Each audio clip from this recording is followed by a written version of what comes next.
Come back to the Football Experience, episode 8. Tonight, retshwere Kesaobaka Kitso Johannes. And we're also going to learn about one of the services provided by our partner, Hope Worldwide, Botswana, with Jacqueline Piet. Mr. Johannes, let me welcome you, man, to the Football Experience. Thank you so much. Thank you for this opportunity. It really means a lot. So who's Kesaobaka Kitso Johannes? Yeah, actually, it's Kesaobaka Kitso Johannes. Yes. I'm a 23-year-old boy from Mora village. Mora village is just a village that is just outside Gaborone, 30 kilometers away.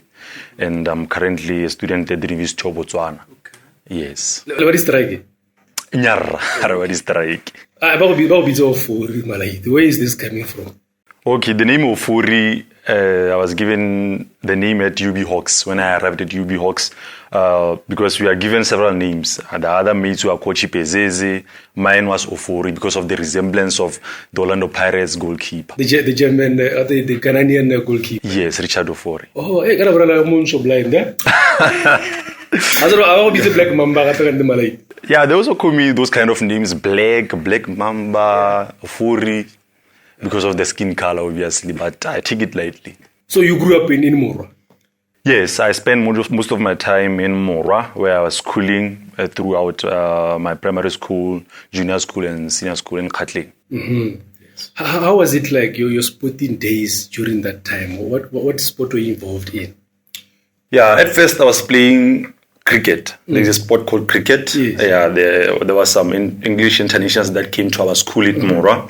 Playing cricket without boundaries. They introduced the sports, they donated the equipment, and we were really fascinated about the sport. What is it, the sport? Yeah. And then we went to the playing field, trained, and we actually found out that we were really good in the sporting code. Is it? Yes, and we focused more on it. And I remember I was doing standard 7. I represented Botswana at the Bobsa games that were held in Namibia, playing cricket.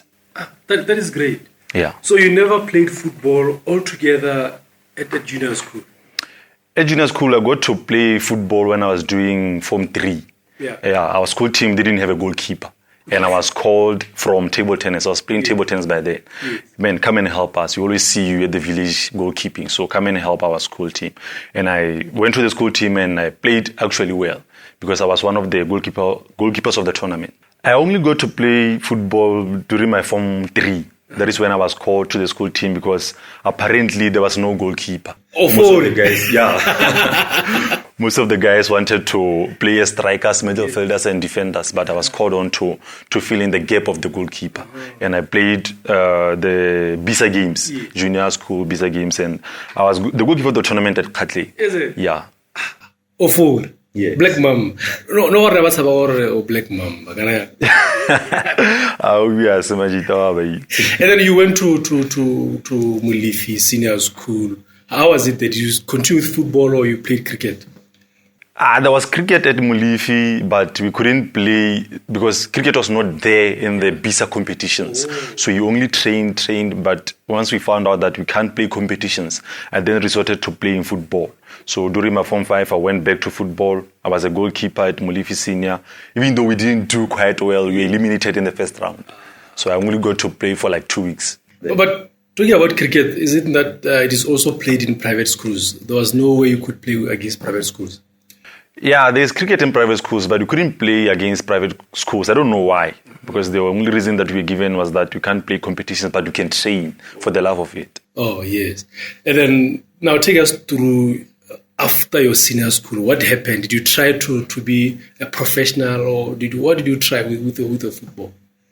Yeah, when I was doing my Form 3, after the marvelous performance that I believe I did, I was called on to play for a team that is in Katlin Division 2 called Mora Rising Stars.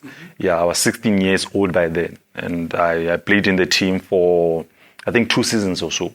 Yeah, in that team. So that is... And you also started schooling at Mulifi during that time? During that time. So because at Mulifi, I was in boarding school. I couldn't go to Mora every weekend to play. So most of the time I was just at boarding school and not playing, not active. So what happened then after that? Did you leave? Yeah, when I finished my Form 5, this is actually what happened. Yeah. I told my mates back in Mora that, you know what, I want to try at Matebele FC. Yeah. The team by then was called Master Blackpool. Yeah. I went as far as Matebele and went for trials. Yeah. And when I got there, they were really impressed by my performance and my age because I was young and performing well. So the only difficulty that I faced is that I got admitted at the University of Botswana to study there. So also having to go from UB to train at Matebele was really difficult for myself. And what year was this? My year one, I think it is 2018. 2018. Yeah, 2018. So now, UB, what were you doing there? What are you doing there? Yeah, when I got to apply for tertiary school, because I looked at my past life, I was more interested in sports. So obviously parents will want their kid to study medicine, engineering, become lawyers and stuff. But my love was for sports. So I applied for Bachelor's of Physical Education because at UB we didn't have sports management. But that was my area of interest, sports management. So I was forced to apply for Bachelor's of Education in Physical Education, which I'm currently studying. Mm-hmm. You're currently studying and you're also, having different portfolios. I know you're involved with SRC at some point, even Boteza, Minister of Sport. Take us through that whole journey and how you manage all those. Yeah, when I got to UB, once I got admitted, I just went around school. I went to the playing field and looked for obviously a football team. And when I got there, I found out there is Hawks. But at Hawks, there were, I think, very good players by then. I was doubting myself by then that I wouldn't make it. I know Gaborone is always difficult. Kind of coming from a village, you are told that at Gaborone, those guys know football. So when I got to Hawks, I saw that, no, I don't have an opportunity to play here. So I went to the SRC. The SRC Minister of Sports by then, I questioned him and inquired whether there is a league, students' league in UB. And I found that there's no student league, but it used to be there. The only problem that was there was that there were no sponsors for the league because the previous sponsors were the bookstore, which were no longer there. And then we suggested to him, why don't we try to pop up money as teams and maybe see if at all we can raise enough funds for the league? Or you as the SRC, because we have funds, why don't you fund the league yourselves? And down the year, we managed to come up with the league, the basketball league that I started playing in. Yes. So because we formed a team, a new team. Actually, Botesa games, that is when Botesa came in. The Botesa competitions came about and I was selected to play in the competitions because then UB didn't have a coach. No send all an email. No one email is and I come for training later on. You have been selected by the captain. So I was one of them who made the cut. So I went on to train for Botesa and I played Botesa. I was actually good at Botesa, where Coach Alex Maleti, who was then appointed to be the UB Hawks team coach and also the school team coach, saw me and was interested in signing me, and he brought me to UB Hawks. That is when I made my cut at UB Hawks. But then you ran away? Yeah, I actually didn't run away. I didn't run away actually. I played for Hawks, and during one of the training sessions I got injured. Yes, I teared my quadricep muscle. So I was forced to rehabilitate. And during my rehabilitation, I lost hope, and I just went back to Coach Malete and had a conversation with him on what I could do to help out the team because I was really in love with UB Hawks. And he just suggested, no, just help us in the committee, help us run things because you are doing a sports course, so you'll gain experience. And what role are you playing now at UB Hawks? Currently at UB Hawks, I'm the caretaker. Yes, I'm the caretaker. I serve in the executive committee and also help out at the technical team as a kit manager and equipment manager. So what kit? Yes, ke tlhokomela kit. But what kit is your way? Ha ke itse hore ba ira ke sa tira bona ke gona go tlhokomela kit ja. We tlhokomela ya de. Obviously I agree we play over weekends. During the course of the week I make sure that the kit is clean. Yes. And during the match day squad, I hang the kit, make sure my itaba itela be hungry le go le go ntle le bona ba itse dinepe just like outside and professional teams. I see what I so Brian wait go re but sakiti re thatswe I see ba re ya. Nyara ise ba nteela ba ke dumela gore neng ka dumela because ke titletswe ke nna hela ebile ke nna ke berekang di key. Now let's go back a bit to your days, as a student now and your advocacy. You mentioned already when you got there was an school, but I want to believe at some point you're also part and parcel of the SRC. Yes. So my journey in the SRC came about, like I said earlier on. We went to advocate for the soccer league. So the Minister of Sports by then realized that no, this young man orata sports is hard. So let me take him along. And then I was selected to be the sports ambassador for UB. Yes, which I served very well because tota hape nna ne ke remele thata mo bolong ka rata disc. Yeah, so later on ngwagola telang I contested for the SRC elections for the Ministry or the Portfolio of Sports, which I got elected to serve in the sports portfolio. By then, ke tla ka manifesto mo no le bokete thata le ngore le gompieno ko UB they are still using it. Kwa manifesto? Yes. There were so many things in the thela ko UB because you find that the athletes are rona motho ha go kgona go gobala a etsa go gobala gona gore o dire o thusiwa jang. So we advocated gore ba tsengwe ba thusiwe ke university once ba gobala the athlete. But this one hela le khantsa bo we had the center of what do you call it, the high performance center at UB e leng gore ne utilizewa ke batho ba go ntle but bana UB sa dirisi but yet ke property ya UB. So we advocated for gore bana ba UB le bone ba tsengwe kwana ba dira di test and everything. Bo Jimmy the athletes tsa rona they didn't have to pay gym. Why do you have to pay gym or represent a school or put in the name of the institution out there? So le bone hela jalo gompieno ba dirisa gym mahala as school teams. Yes, le tse dingwe ke tsa bo recreation jalo gona bo upkhale go motivate bana ba bangwe ba le gore they are not into sports but they are into recreation gore ba se dile mebele jalo they are there. Okay.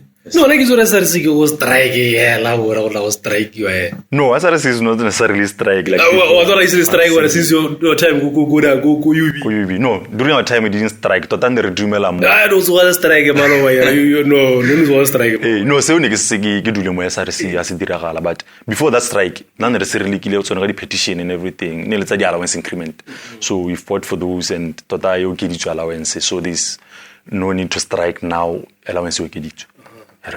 So now, looking at your tenure, Ole Minister wa sport, having done those bottles, having now doing this equipment management, what lessons have you learned as a person? But I learned a lot. I learned a lot because my journey dates back to Mulifi, UB, SRC jalo. During my tenure in the SRC, I selected a Botesa to undergo the Forever Volunteer Leaders Academy, which is facilitated by FISU. FISU, the Federation of International University Sports. We were supposed to go to Borashia Yalu, but due to COVID, but we didn't despair. Rather, we stick to webinars, route about management, sports management specifically, and administration. So I gained a lot of experience when it comes to organizing events, managing sports events, using sports to advocate for so many social issues. So I learned a lot, and I'm still eager to learn a lot going forward. And I still want to go far as an individual. Now with that amassed experience, skills, and knowledge, where do you see yourself, in your short term, in your long term? Tota ke motho ke dumelang thata mo go ithuta ha ke bue hela ka ga dibuka gaining a lot of experience from those who came before us ke ithuta go le gontsi so I still want to go far but when it comes to tsa dibuka or academic stuff I still want to do my masters in sports management if possible ke ithuta ka sports law, sports administration and everything. But PhD, I still want to go there because simply yes, and also gaining experience. I still want to work hard. One of the days volunteering there. What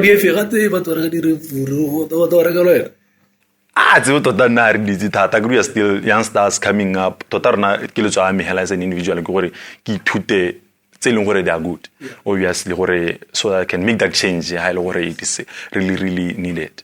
Yes. You worked, I would say, both paths in terms of you playing a football as a student and then also schooling.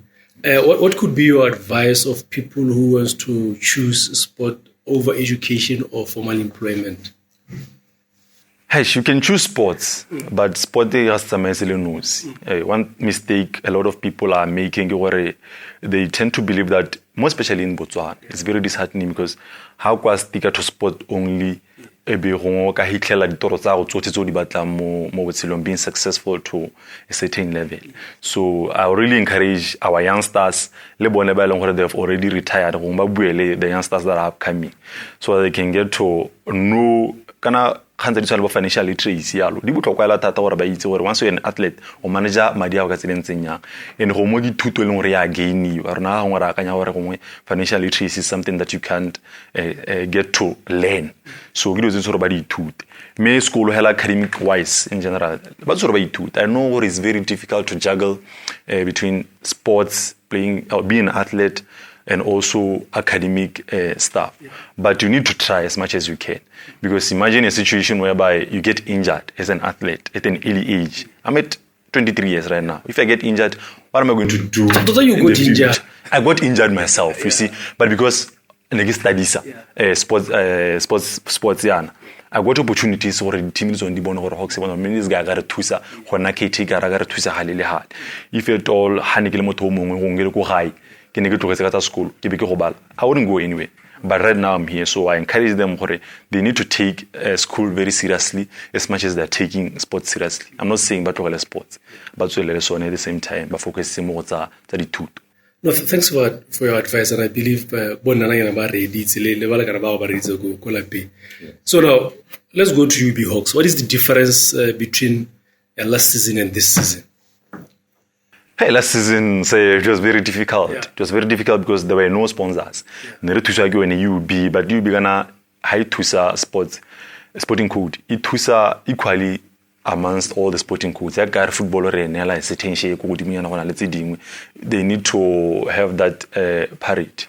So, no, we're doing a lot of that. Sponsor, but we managed to go to the playoffs. Our good performance,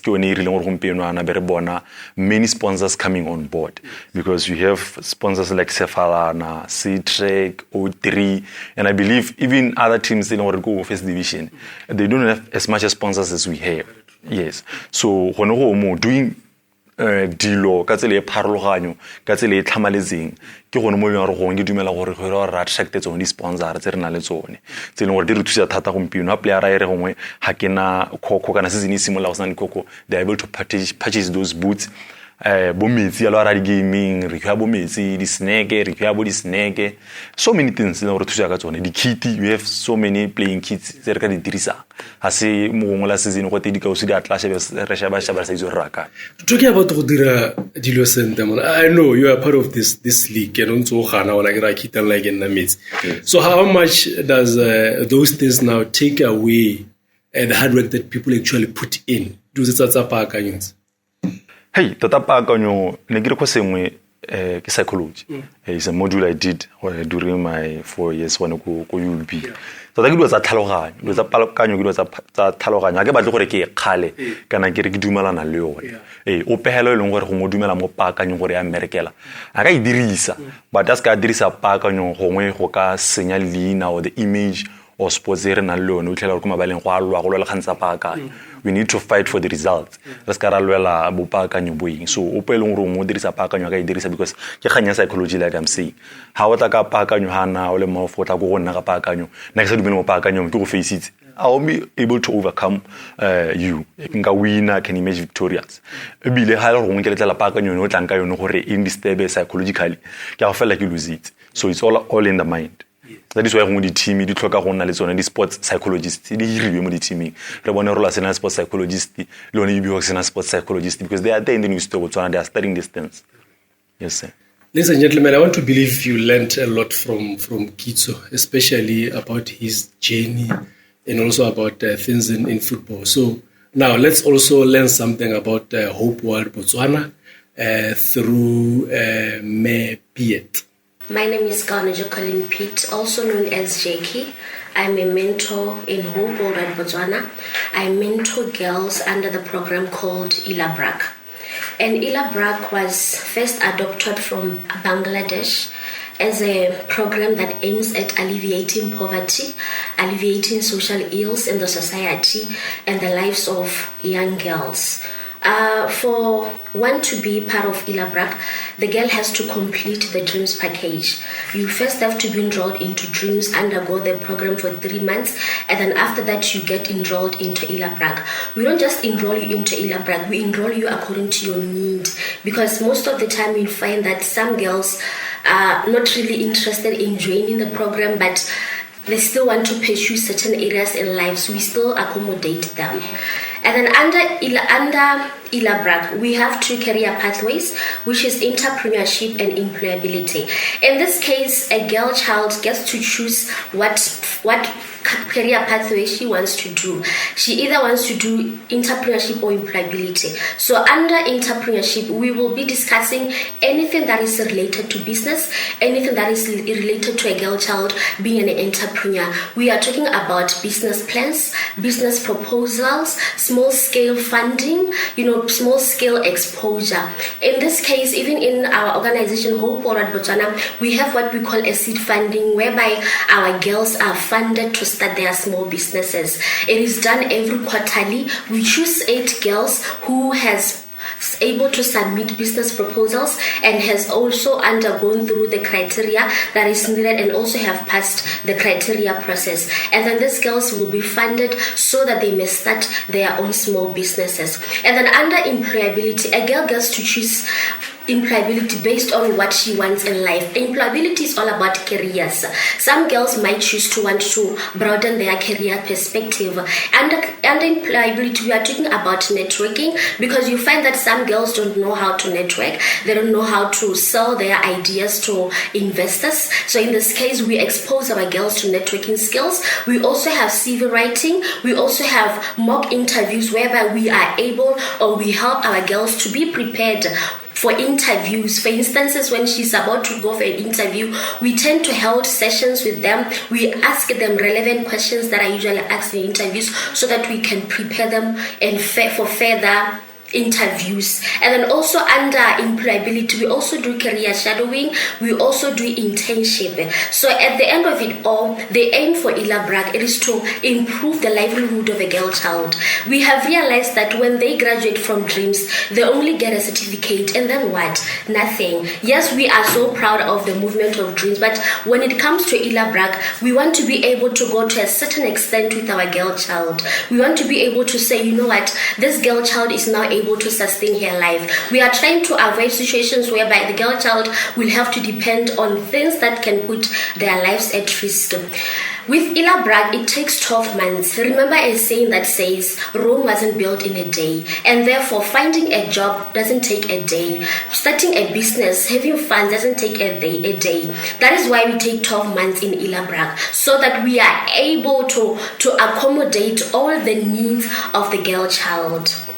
And then for you to be part of Ilabrak, like I've said, you have to have completed Dreams. So that is all with Ilabrak. Thank you so much. Mr. Ofori, let me take this opportunity to thank you for having graced this show, and we wish you well, and I hope your dreams will come true. Yes, sir. Thank you so much. It's a really great opportunity for myself to be sitting.